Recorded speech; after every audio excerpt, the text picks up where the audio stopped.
Hi, I'm Lydia Gilman, and welcome to the Stepping into Purpose podcast. This season, we're diving into the inner blocks that hold us back from fully stepping into our purpose. Things like self-sabotage, imposter syndrome, and limiting beliefs. Each week, we'll explore practical tools like nervous system regulation, rewiring neural pathways, and healing past trauma to help you overcome these patterns. You'll hear from inspiring guests, sharing their personal journeys of growth and transformation. If you've been feeling stuck or held back by doubt and fear, this show is here to remind you that stepping into your purpose isn't only possible, it's your destiny. Join me every Thursday for new episodes packed with insights, encouragement, and the tools you need to help you live your most aligned life. Subscribe now, and together, let's step into our purpose. Hi, welcome to the Stepping into Purpose podcast. I'm so excited to be doing this first episode of season 3, and it feels really fitting because a couple of days ago I turned 50, and 50 has been a landmark milestone which has been on my mind for a couple of years. I have had some really big goals that I wanted to achieve before turning 50. And while a lot of those really big dreams haven't really come to fruition yet, it's been a real interesting time. And a big part of my journey this year has been working on my self-worth. I've identified that that's really the cause of what's holding me back in my life the most, why I haven't achieved some of those really big goals and milestones. And this year has really been a journey of that. And I lead a book group about the issue of worthiness related to the book Worthy by Jamie Kern-Lehner. And that's been a really great book to dive into every week with this group of amazing women who I lead that with. And really, the transformation throughout this year from just diving into that has been really quite a lot. And I realized that just the last few days as I've gone through this journey, as part of marking this landmark of 50, I decided that I wanted to celebrate with a party. And this may sound obvious. Most people want to celebrate with a party, but I've never really wanted to have a party for myself since I was a kid. I always had birthday parties, and my parents always helped me throw amazing birthday parties. I mean, they did it. And my childhood friends still talk about how great they were. And that was fine. I was a kid and I was happy to be in that space and absorb all the attention placed on me for having those parties. But since teenagehood, really, I've shied away from wanting to do that. And I've done it on several occasions. My wedding was one. We had a wedding in both cities. Me and my husband come from different cities. So we have our parents in two different opposite ends of the country. So we had a wedding in both places. And that was amazing, actually. And I was happy to soak up all that glory and, the attention which is showered on you when you have those special occasions. But I was sharing it with my husband. I didn't have to really absorb it all. And it was a shared party, really. And again, since I've had children, I would always throw big parties for them and would include our friends as well and their children. And that was amazing. But again, the focus wasn't on me. And so for my 50th, I said to my family, I really want to have a party, and I want to go back to my hometown and have it there in my childhood home where my parents live and invite just everyone who's been important to me, family, friends, old friends from childhood, from high school, people in my life now, my immediate family, of course, friends who live in that city now. And my parents thought that was a great idea, and they've worked really hard to make it happen for me. My mother hired this amazing singer who's really well known in that city and in New Zealand, really, and hired her to come and sing. And it was really special. And my dad worked really hard to get all the drinks and food and everything together. And it was the best gift, actually. So that was a couple of days ago that we had that celebration. And I had so much discomfort going into it. This was really a stretch for me to put myself out there and invite people and have them come and to know that I was worthy of being celebrated. That was really the biggest part of it, because the lack of self-worth has really meant that I often don't want to make a fuss, to have people travel. My sister lives in Thailand with her husband and works over there. And she came to visit, other people came from out of town, and just to feel worthy of that, and that I was worthy to have that attention and that effort put on me, was really a stretch. And I experienced the week before, I had a lot of anxiety. I had a really anxious stomach, and I was thinking, oh, why is this? And obviously it was because of this upcoming event. And I had a really nervous stomach, and luckily I have my tools. I found it amazing that as soon as I did my daily practices, doing my even just 15-minute yoga practice, it really shifted that anxious tummy. But there was dysregulation there, which obviously came from this stretch, this discomfort. And sometimes we want to tune into our intuition. Is this the right thing or not? And if we feel uncomfortable, that doesn't mean it's not the right thing to do. Absolutely, this was the right thing to do. This is what I needed to get outside of my own limitations. So we traveled. We were spending a week in my hometown. So we traveled and spent a week there, and we were staying with my parents in their home. And I felt those old patterns coming up again. I got back into that sort of family dynamic. And for me, it's about feeling not enough. And some members of my family are really high achievers and have done a lot with their lives. And I always have sort of felt a bit in the shadow, like I haven't done enough with my life. And this was kind of the theme of the unworthiness, which had come up for me. And it continued throughout the week, really. But they were doing amazing. My parents were working really hard. They're a bit older now, so it was a stretch for them, putting all this energy into getting the house ready. And of course, we helped as well, but still they felt that stress because it was their house and all these people were coming. But we got everything ready, and the day was amazing. Lots of people came and everything was beautiful, and I received it all. That was really a big shift for me, is that I could receive it, and I was celebrated, and that was really beautiful. I think that was a big step for me and a big shift. There were moments which did make me feel uncomfortable, and actually in the couple of nights since the party, I've sort of been torturing myself a bit at night, like, oh, why did I wear that? And oh, why didn't we do this? And I think that's just the nature of having a party. You feel responsible and you sort of gloss over all the amazing parts, and you focus on, oh, what if I did this better or that better? But it was a beautiful day and the sun shone and everyone had a really lovely time. One interesting part was my mother did a speech. She wanted to do a speech to honor me. So she took the singer's microphone and we stood up on the veranda as a sort of makeshift stage. And she got me to stand beside her.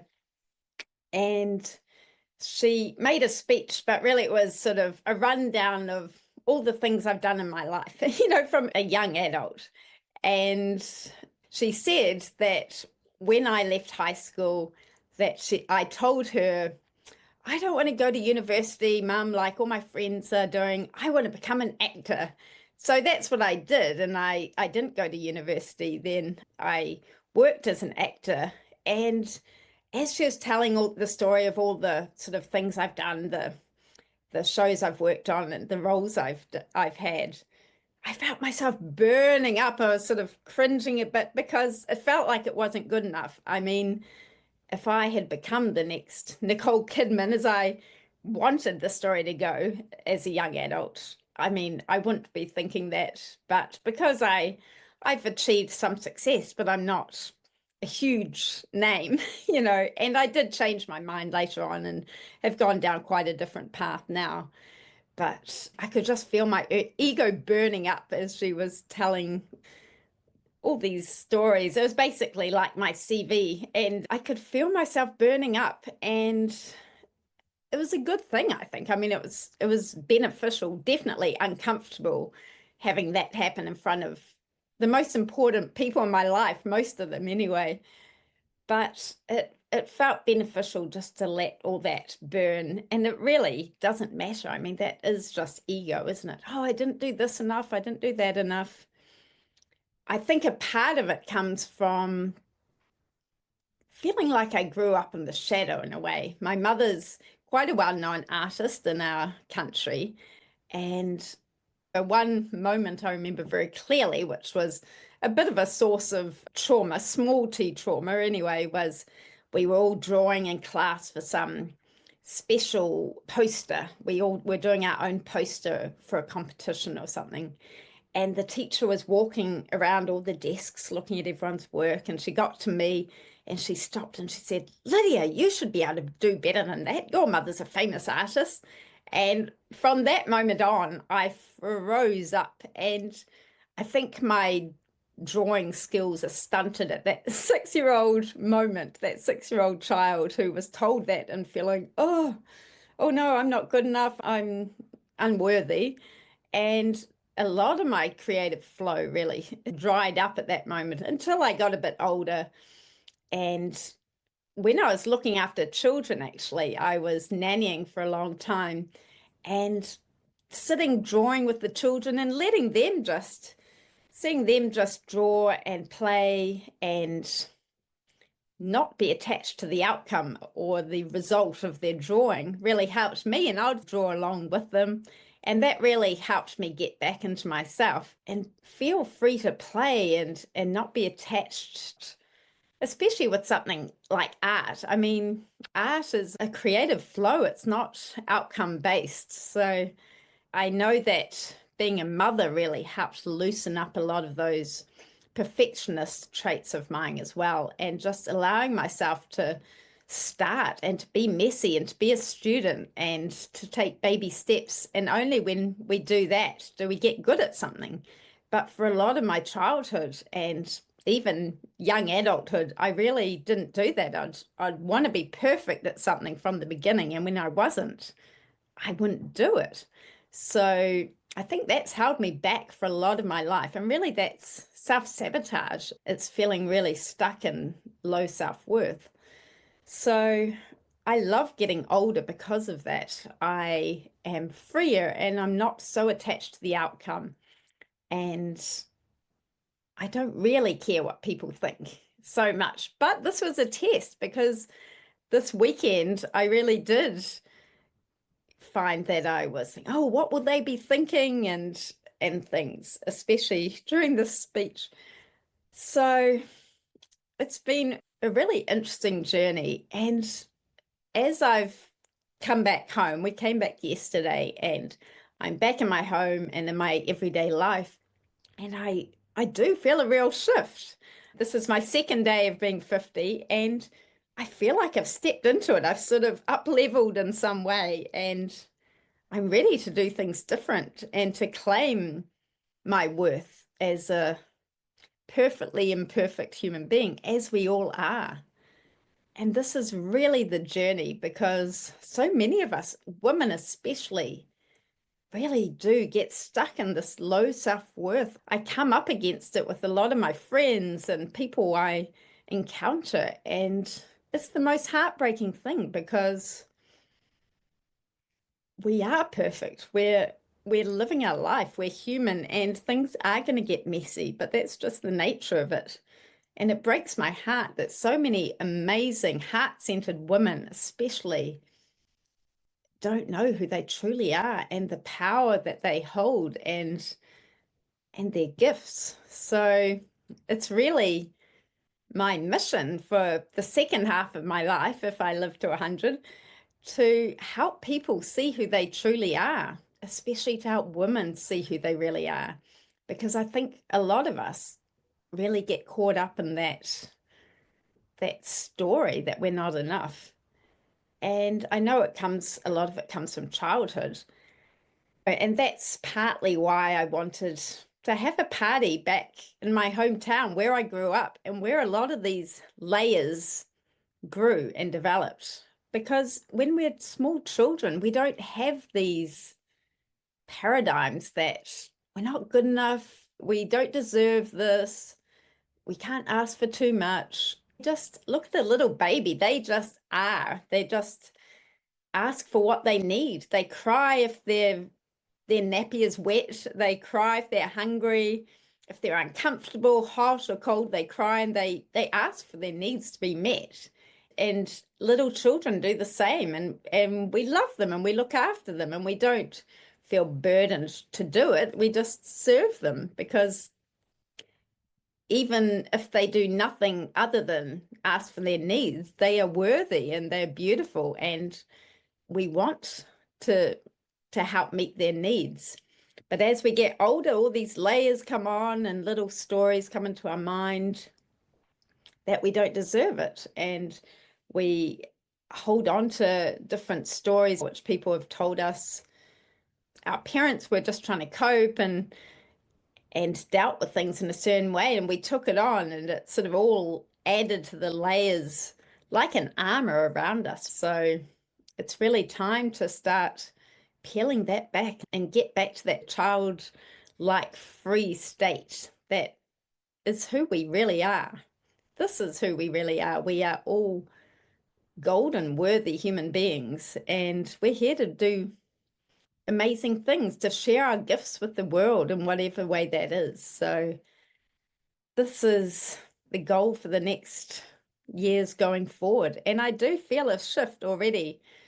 I was talking with my book group today, and it's only been a week since I last connected with them. And that was the day before we left. And it feels like a year in a way. It feels like a long time, at least a few months since we talked, because it feels like a lot has gone on and a lot has shifted. So yeah, it's a real blessing. And to do that, to shed some of these old things, we do have to get uncomfortable, and unfortunately that's often the way it happens, is that we have to get uncomfortable to go outside our comfort zone and be willing to be vulnerable and put ourselves out there.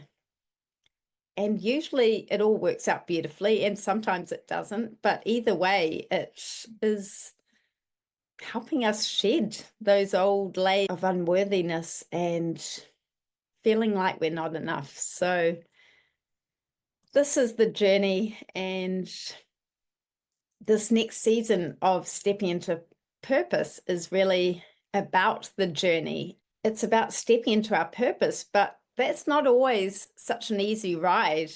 It was one thing for me. It was a big thing to know what my purpose is, but then there's all these limiting beliefs which hold us back from truly living that. And for me, those manifested as procrastination, self-sabotage, anxiety, lots of things which held me back. So this is the work, and I'm going to be sharing lots of different nervous system regulation tools that I use and people who are experts in those tools. This is what our next season is going to be all about. So I'm really excited because this has helped me so much. For me, my daily practices include yoga and meditation, kirtan, doing different exercises, walking, listening to uplifting podcasts and books, and surrounding myself with really inspiring, uplifting people. So I've been doing breath work and different activations. All these things have helped me so much, and I'm really excited to share them with you in this next season of Stepping into Purpose. So thank you so much for joining me. I have a free mini series, which is all about the self-worth It is a 3-part mini-series, and it focuses on self-sabotage and high-functioning anxiety. So I'd love to share it with you. I'll put the link in the show notes if you want to sign up for that. And it's all just delivered via email. So it's really easy to access. So please look for that in the show notes below if you want to dive into that. Thank you so much for joining me. Please share this episode if you think it'll be beneficial to anyone who you know and is struggling with these things. I know a lot of us are. So maybe just send it to a friend who you think would benefit. Thank you so much for joining me, and I'll see you next time.